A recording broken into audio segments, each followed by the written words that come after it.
Бул жол салынып атканда канча убакыт болуп калды? Качан башталды эле? Билгенде болсо комментарий жазып кетсиңер. Бөкөнбаев, бул жагы Кулиев болуп калат, ар жагы Жашпарды.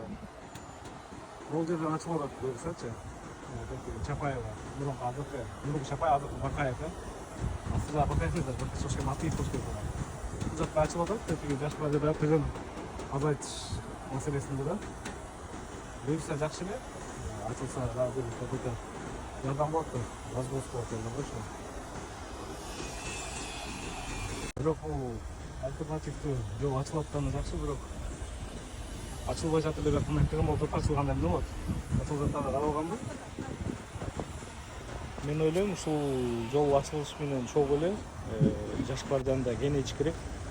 Жогору бир 2 полоса ачып, кенелер жер бар. Улига дагы бир полоса кошуп, анан ошондой эле тетиги Баха жакты да катса, Лефтов менен вообще сонун болмок да. Ошондо да тыгындар аябай эле кескин азайып калмак да.